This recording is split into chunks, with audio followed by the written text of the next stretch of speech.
जून 2005, दिल्ली में एक कमरे में अजित डोभाल दो गैंगस्टर के साथ बैठे हैं और किसी ऑपरेशन की प्लानिंग कर रहे हैं। तभी वहां मुंबई पुलिस दरवाजा तोड़कर उस कमरे में घुसती है और फिर इसके बाद जो होता है वो आपके होश उड़ा देगा। इस वीडियो में हम जानेंगे कि कैसे अजित डोभाल ने भारत के मोस्ट वांटेड दाऊद इब्राहिम को लगभग मार दिया था।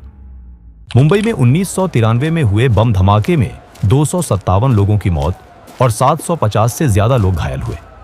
इन धमाकों का मास्टरमाइंड था दाऊद इब्राहिम। दाऊद भारत से भाग चुका था और पाकिस्तान की खुफिया एजेंसी ISI की सुरक्षित पनाह में कराची में एक राजा की तरह रह रहा था। भारत सरकार डोजियर पाकिस्तान को सौंप रही थी, सबूत दे रही थी, लेकिन पाकिस्तान हमेशा की तरह इनकार कर रहा था। भारतीय खुफिया एजेंसियों में हताशा थी। उन्हें लग रहा था कि कूटनीति और कागजी कार्रवाई से दाऊद को वापस लाना नामुमकिन है। और इसी हताशा और गुस्से के बीच एक आदमी था जो मानता था कि लोहे को लोहे से ही काटा जा सकता है। वो आदमी थे Ajit Doval, James bond of India. Ajit Doval उस समय इंटेलिजेंस ब्यूरो यानी IB के डायरेक्टर पद से रिटायर हो चुके थे, लेकिन जासूस कभी रिटायर नहीं होते। डोभाल साहब का करियर ही कुछ ऐसा रहा था कि वे लकीर के फकीर नहीं थे। 1988 में ऑपरेशन ब्लैक थंडर के दौरान रिक्शा वाला बनकर खुद मंदिर के पास घूमना हो, या मिजोरम में उग्रवादी नेता लालडेंगा के कमांडरों को अपनी बातों से ही तोड़कर भारत के पक्ष में करना हो, डोभाल ने हमेशा आउट ऑफ द बॉक्स सोचा। अजीत डोभाल काफी लंबे समय से दाऊद को पकड़ने के प्लान बना रहे थे। अपने सीक्रेट सर्विस के दौरान वो पाकिस्तान में काफी लंबे वक्त तक रहकर आए थे। उन्हें दाऊद के बारे में काफी कुछ पता था। कई बार उन्होंने दाऊद को पकड़ने के लिए प्लान बनाया, लेकिन होम मिनिस्ट्री से उन्हें अप्रूवल नहीं मिला, क्योंकि विदेशी जमीन पर जाकर ऑपरेशन करना सरकार को भारी पड़ सकता था। 2005 में रिटायरमेंट के बाद भी वे सिक्योरिटी सिस्टम में एक्टिव थे। उन्हें मालूम था कि दाऊद इब्राहिम पाकिस्तान में ISI के किले में सुरक्षित है। वहां घुसना आसान नहीं है, लेकिन हर अपराधी, चाहे वो कितना भी बड़ा क्यों ना हो, कभी ना कभी एक गलती करता है। और दाऊद की कमजोरी थी उसका परिवार। तभी 2005 की गर्मियों में भारतीय खुफिया एजेंसियों के हाथ एक बहुत बड़ी जानकारी लगी। ये वो गोल्डन चांस था जिसका इंतजार 1993 से किया जा रहा था। खबर पक्की थी कि दाऊद इब्राहिम की बेटी माहरूख की शादी पाकिस्तान के पूर्व क्रिकेट कप्तान जावेद मियांदाद के बेटे जुनैद से तय हो गई है। शादी मक्का में होने वाला था, लेकिन असली खेल दुबई में होने वाला था। 23 जुलाई 2005 को दुबई के आलिशान ग्रैंड हयात होटल में रिसेप्शन रखा गया था। खुफिया इनपुट ये कह रहे थे कि दाऊद, जो अपनी बेटी से बेहद प्यार करता है, इस शादी में शामिल होने के लिए अपने बिल से बाहर जरूर निकलेगा। दुनिया की नजरों में वो एक भगोड़ा था, लेकिन अंडरवर्ल्ड में अपनी साख बनाए रखने के लिए उसे वहां मौजूद रहना ही था। उस समय के IB चीफ नरसिम्हन डोभाल को फोन करके बताते हैं कि IB दाऊद को मारने का ऑपरेशन करना चाहती है और इस काम के लिए आपसे बेहतर कोई हो ही नहीं सकता, लेकिन ये ऑपरेशन ऑफ द बुक रखना पड़ेगा। इतना सुनकर डोभाल सब समझ जाते हैं। अब समस्या ये थी कि दुबई में भारत सीधे तौर पर कोई मिलिट्री ऑपरेशन नहीं कर सकता था। अगर भारतीय कमांडो वहां पकड़े जाते तो ये अंतर्राष्ट्रीय स्तर पर भारत के लिए बहुत शर्मिंदगी की बात होती। यहीं पर अजीत डोभाल की रणनीतिक सोच काम आई। उन्होंने एक आदमी को फोन लगाया और डोभाल से बात करने के बाद ये आदमी नेपाल में फोन लगाता है। इसके बाद दो आदमी नेपाल से कोलकाता और फिर कोलकाता से दिल्ली जाकर डोभाल से मिलते हैं। दरअसल ये दो आदमी वही है जो दाऊद को मौत के घाट उतारेंगे, और ये कोई जासूस या फौजी नहीं, बल्कि भारत से भागे हुए दो गैंगस्टर्स हैं। दरअसल डोभाल ने सोचा कि अगर दाऊद को मारना है तो हमें किसी ऐसे व्यक्ति की जरूरत है जो दाऊद की तरह ही सोचता हो, जो उसी की दुनिया का हो और जिसके दिल में दाऊद के लिए उतनी ही नफरत हो जितनी हर भारतीय के दिल में है। और वो शख्स था छोटा राजन। एक समय था जब छोटा राजन और दाऊद जिगरी यार हुआ करते थे। मुंबई पर दोनों का राज था, लेकिन 1993 के बम धमाकों ने इस दोस्ती में दरार डाल दी। राजन का कहना था कि वो देशद्रोही काम में साथ नहीं देगा। वो दाऊद से अलग हो गया और खुद को देशभक्त डॉन कहने लगा। दाऊद ने इसे गद्दारी माना और राजन के खून का प्यासा हो गया। साल 2000 में बैंकॉक में दाऊद के शूटरों ने राजन पर जानलेवा हमला किया था। पिज्जा डिलीवरी बॉय बनकर आए शूटरों ने हॉस्पिटल में एडमिट राजन को गोलियों से छलनी कर दिया था, लेकिन राजन किसी तरह खिड़की से कूदकर भाग निकला। उस दिन के बाद से राजन सिर्फ एक ही मकसद के लिए जी रहा था, दाऊद की मौत। डोभाल जानते थे कि दुश्मन का दुश्मन दोस्त होता है। प्लान तैयार किया गया। ये एक ऐसा कोवर्ट ऑपरेशन था जिसकी भनक सरकार के भी बहुत कम लोगों को थी। तय ये हुआ कि दाऊद को मारने के लिए छोटा राजन के सबसे बेहतरीन शार्प शूटरों का इस्तेमाल किया जाएगा। अगर वो पकड़े भी गए तो इसे दो गैंगस्टर के बीच की आपसी गैंगवार बताकर भारत सरकार अपना पल्ला झाड़ सकती थी। आईबी ने छोटा राजन से कांटेक्ट किया और उसे सारा प्लान बताया। छोटा राजन भी तैयार हो गया। उसने इस काम के लिए अपने दो सबसे भरोसेमंद आदमियों को चुना, विक्की मल्होत्रा और फरीद तनाशा। विक्की मल्होत्रा राजन का राइट हैंड था। फरीद तनाशा भी छोटा राजन का बेहद खास था। इन दोनों को एक गुप्त स्थान पर ले जाया गया। ऑपरेशन की डेट थी 23 जुलाई। 3 हफ्ते तक दोनों की ट्रेनिंग हुई।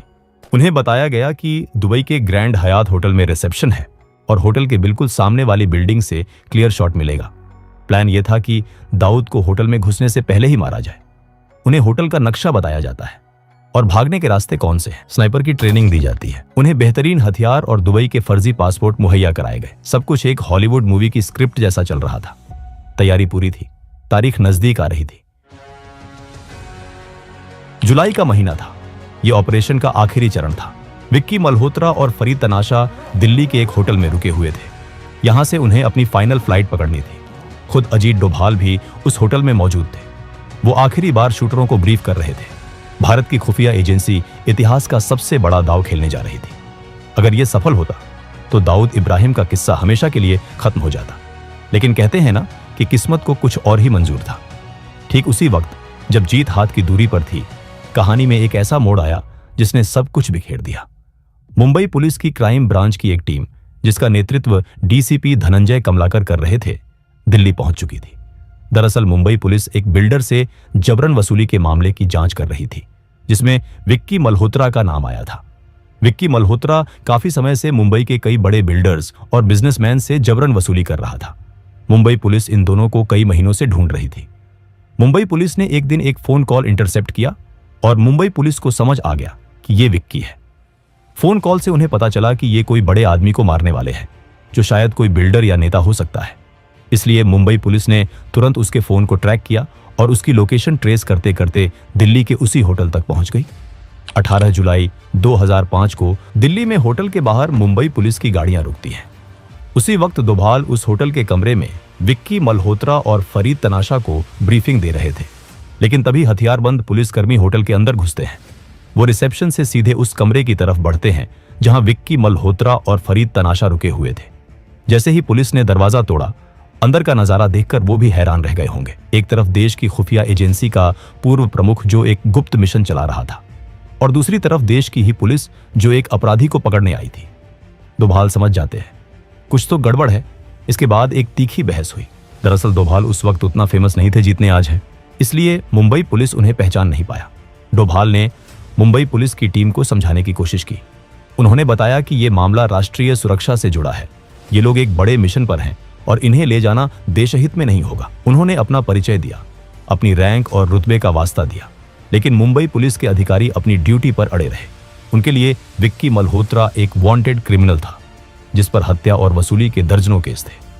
उनके पास वारंट था और वो कानून का पालन कर रहे थे। डोभाल ने उन्हें अपने सीनियर से बात कराने के लिए कहा। इसके बाद डोभाल कमिश्नर मीरा बोरवणकर से फोन पर बात की। डोभाल ने मीरा बोरवणकर को अपना इंट्रोडक्शन दिया और उनसे रिक्वेस्ट की कि अभी इन्हें छोड़ दें, वो एक मिशन पर है। इसके बाद मीरा बोरवणकर ने मुंबई में आईबी के एक बहुत बड़े ऑफिसर को कॉल किया और उनसे पूछा कि क्या इस तरह का कोई ऑपरेशन चल रहा है। लेकिन उस ऑफिसर ने इसे डिनाई कर दिया, क्योंकि यह काफी सीक्रेट ऑपरेशन था और उन्हें इसके बारे में कुछ पता नहीं था। इसके बाद मीरा बोरवणकर ने अजीत डोभाल से कॉल पर बात की और कहा कि वो विक्की मल्होत्रा और फरीद तनाशा को नहीं छोड़ सकती। इसके बाद अजीत डोभाल और मीरा बोरवणकर के बीच कहासुनी हुई। आखिरकार मुंबई पुलिस ने डोभाल की बात नहीं मानी। उन्होंने विक्की मल्होत्रा और फरीद तनाशा को गिरफ्तार कर लिया। उनके पास से जो नक्शे, दस्तावेज और हथियार मिले, उन्हें जब्त कर लिया गया। उन्हें हथकड़ी लगाकर जीप में बिठाया गया और दिल्ली एयरपोर्ट की तरफ ले जाया गया ताकि उन्हें मुंबई ले जाया जा सके। जैसे ही वे होटल से निकले, ऑपरेशन दाऊद वहीं दम तोड़ गया। वो योजना जिस पर महीनों से काम हो रहा था, वो मौका जो 12 साल बाद आया था, वो सब कुछ एक ही झटके में मिट्टी में मिल गया। इस घटना के बाद 2 तरह की थ्योरी सामने आई। पहली थ्योरी कमिश्नर मीरा बोरवणकर देती है, वो ये है कि उन्हें सच में इस ऑपरेशन की कोई जानकारी नहीं थी, लेकिन पूर्व गृह सचिव आर.के. सिंह ने एक इंटरव्यू में बम फोड़ दिया। उन्होंने कहा कि मुंबई पुलिस के कुछ अधिकारी दाऊद इब्राहिम के पेरोल पर थे। ये एक बहुत बड़ा आरोप था कि भारत की खाकी वर्दी में छिपे गद्दारों ने भारत के सबसे बड़े दुश्मन को बचा लिया। वही अजीत डोभाल से जब इस बारे में पूछा गया कि क्या ऐसा कुछ ऑपरेशन हुआ था, तो उन्होंने साफ इनकार कर दिया। उन्होंने कहा, मैं तो उस दिन अपने घर पर फुटबॉल मैच देख रहा था। खैर, सच्चाई चाहे जो भी हो, गलती हो या गद्दारी, परिणाम एक ही था। 23 जुलाई 2005 की शाम दुबई के ग्रैंड हयात में रिसेप्शन हुआ। मेहमान आए, दावत हुई। दाऊद वहां आया था, लेकिन बहुत ही गुप्त तरीके से। वो जिंदा था, सुरक्षित था। भारत का ऑपरेशन फेल हो चुका था। इस घटना के बाद विक्की मल्होत्रा और फरीद तनाशा को जेल जाना पड़ा। कुछ साल बाद वो जमानत पर बाहर आए, लेकिन फरीद तनाशा की किस्मत खराब थी। 2010 में जब वो अपने घर में था, तो छोटा राजन के ही एक विरोधी गुट ने घर में घुसकर उसकी हत्या कर दी। विक्की मल्होत्रा आज भी अंडरवर्ल्ड की दुनिया में कहीं गायब है। छोटा राजन, जो उस समय दाऊद से बदला लेने के लिए तड़प रहा था, बाद में खुद शिकार बन गया। दाऊद के लोग उसे ढूंढते रहे। आखिरकार 2015 में जब केंद्र में सरकार बदल चुकी थी और अजीत डोभाल राष्ट्रीय सुरक्षा सलाहकार बन चुके थे, तब छोटा राजन को इंडोनेशिया के बाली से गिरफ्तार करके भारत लाया गया। कई लोग मानते हैं कि यह गिरफ्तारी कम और रेस्क्यू ऑपरेशन ज्यादा था, ताकि राजन को दाऊद के कहर से बचाकर भारतीय जेल की सुरक्षा में रखा जा सके। इसके बाद 2013 में भी रॉ ने एक अटेम्प्ट किया था दाऊद को मारने के लिए। 9 अननोन गनमैन को भारत से पाकिस्तान भेजा गया था। इस कोवर्ट ऑपरेशन का नाम था सुपर बॉयज। ये सुपर बॉयज पाकिस्तान पहुंचकर सारी प्लानिंग करने के बाद एक दरगाह के पास उसे मारने का प्लान बना लिया था। लेकिन लास्ट मोमेंट पर दिल्ली से एक कॉल आता है और उसके बाद इस मिशन को अबॉर्ट किया जाता है। इसके बाद सुपर बॉयज भारत लौट आते हैं। आज भी दाऊद इब्राहिम कराची के किसी इलाके में कहीं बैठा होगा। शायद वो बूढ़ा हो चुका है, लेकिन वो अभी भी भारत के न्याय से दूर है। दोस्तों, अगर वीडियो पसंद आया हो तो वीडियो को एक लाइक जरूर करें और चैनल को भी सब्सक्राइब जरूर करें। हम ऐसे ही वीडियो हर हफ्ते लाते रहेंगे। तब तक के लिए जय हिंद।